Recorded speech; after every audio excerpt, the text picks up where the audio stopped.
Akhir April lalu, DN, seorang warga Cengkareng, Jakarta Barat, dilaporkan hilang usai pamit untuk berbuka puasa bersama.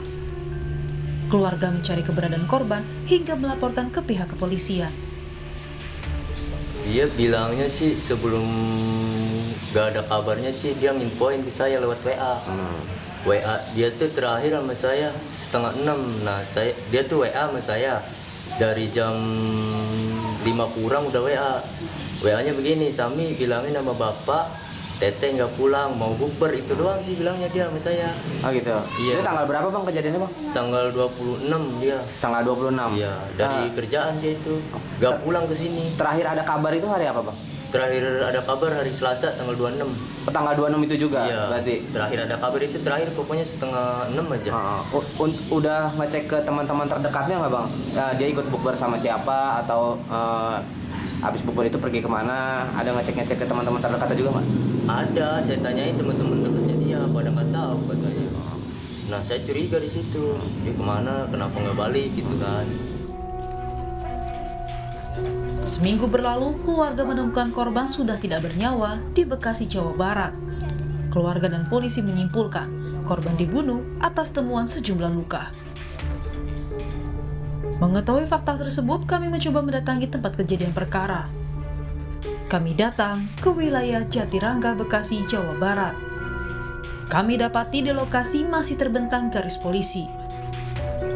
Diketahui lokasi penemuan jenazah korban ini cukup jauh dari pemukiman warga. Beberapa minggu lalu, saudara, warga Jatirangga, Kota Bekasi digemparkan oleh penemuan seorang mayat yang tidak dikenal. Di tempat inilah ditemukan mayat seorang wanita yang tidak diketahui identitasnya. Pada saat itu, polisi meyakini bahwa korban ini adalah korban pembunuhan karena ditemukan luka bekas sayatan dan juga luka bekas pukulan benda tumpul. Belakangan diketahui bahwa mayat wanita ini sebelumnya sempat dikabarkan hilang oleh keluarganya. Lalu akhirnya ditemukan tewas. Lalu apa sebenarnya saudara yang menimpa gadis muda ini? Untuk mengetahuinya, mari ikuti penelusuran kami.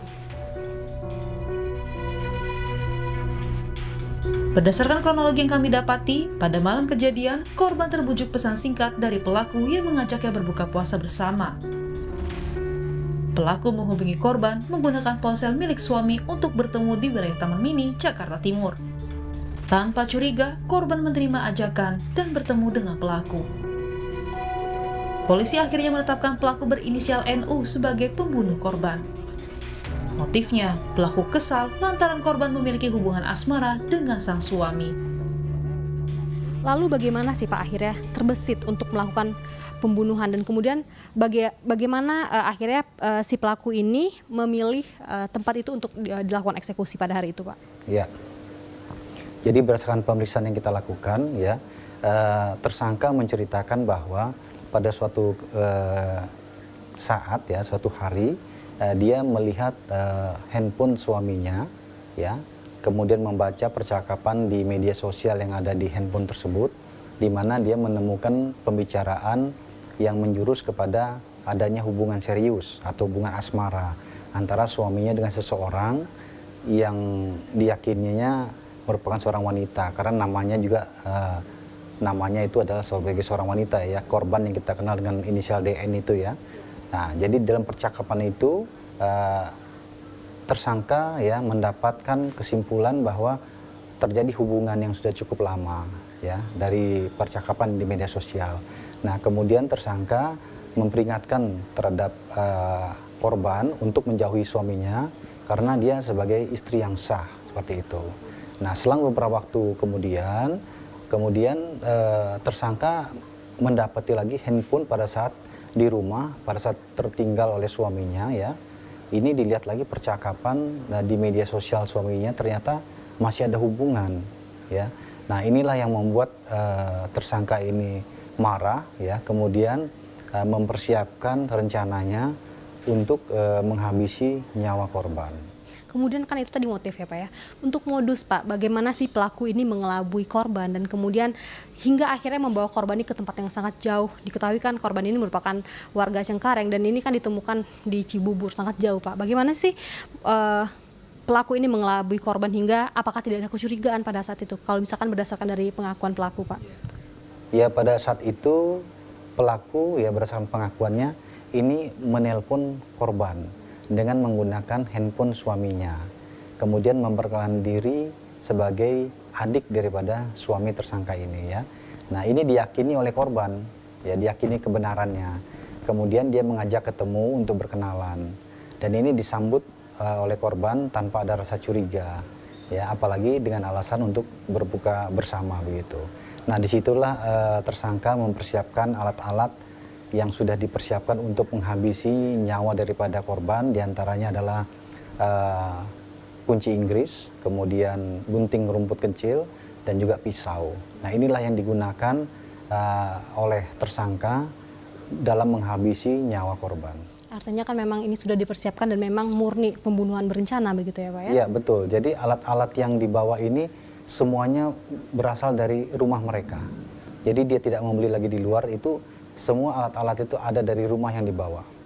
Pak, lalu kan setelah dilakukan eksekusi pembunuhan pada hari itu, ada upaya dari pelaku ini untuk menghilangkan barang bukti. Lalu bagaimana sih Pak akhirnya polisi menemukan titik terang dari kasus ini? Iya,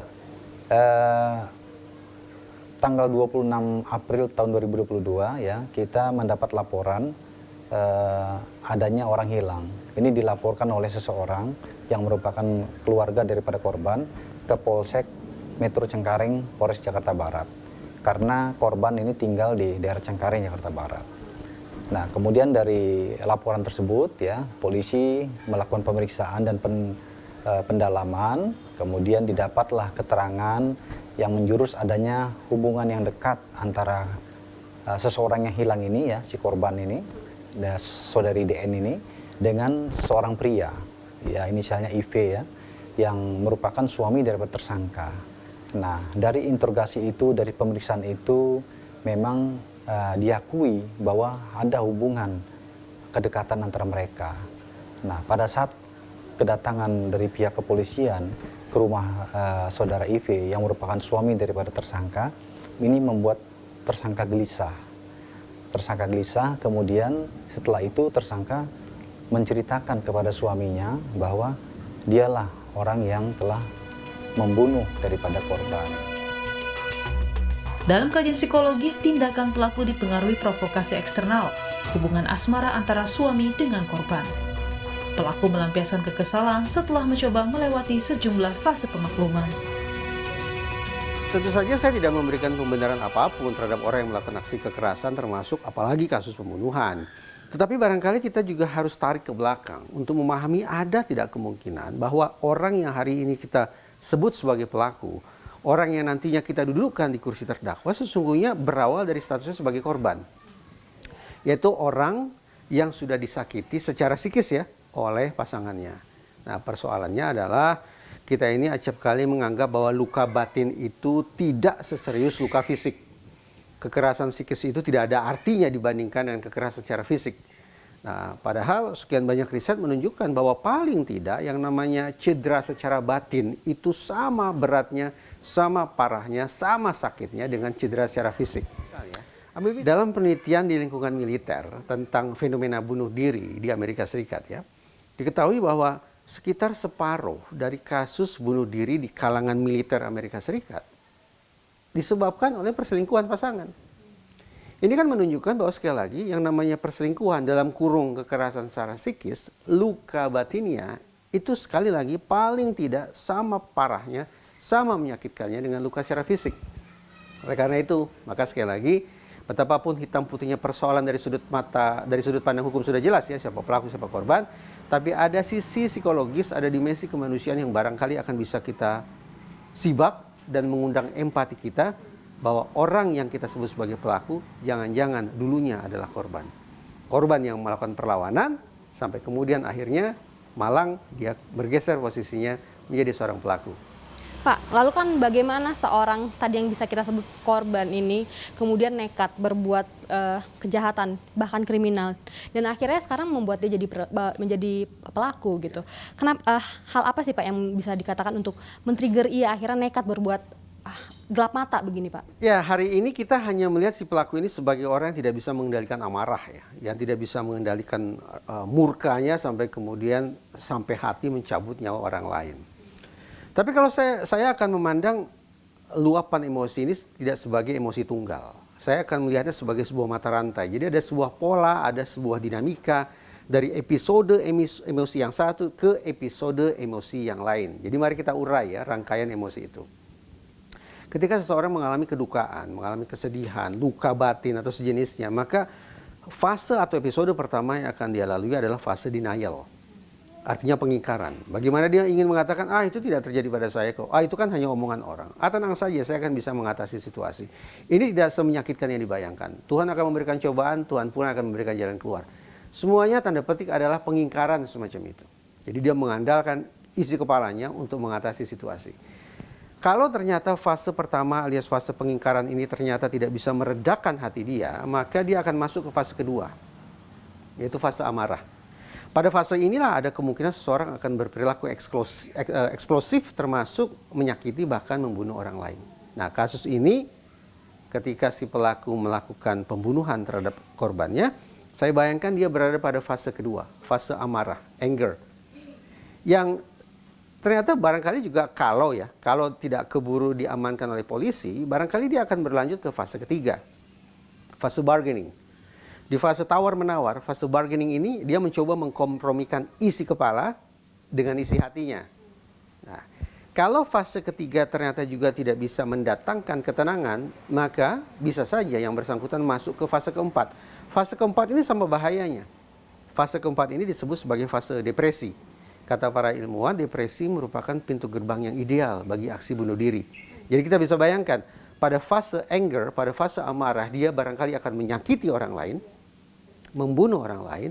Sementara pada fase keempat, yaitu fase depresi, dia akan menyakiti diri sendiri atau bahkan membunuh diri sendiri. Kalau fase keempat ini bisa dia lalui dengan mulus, masuklah dia ke fase terakhir, fase kelima, yaitu fase penerimaan. Dia akan bisa menerima kenyataan bahwa dia disakiti, bahwa dia dikhianati oleh pasangannya.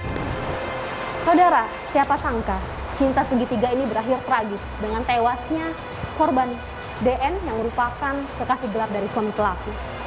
Pelaku N yang terbakar cemburu tega menghabisi nyawa korban karena sakit hati. Korban tidak mengindahkan peringatan yang diberikan. Hingga akhirnya kini ia harus mendekam di penjara untuk mempertanggungjawabkan perbuatannya. Pelaku diancam atas tindak pidana pembunuhan berencana dengan ancaman hukuman seumur hidup. Rizka Ananda, Yogi Syahresi, Kompas TV, Jakarta.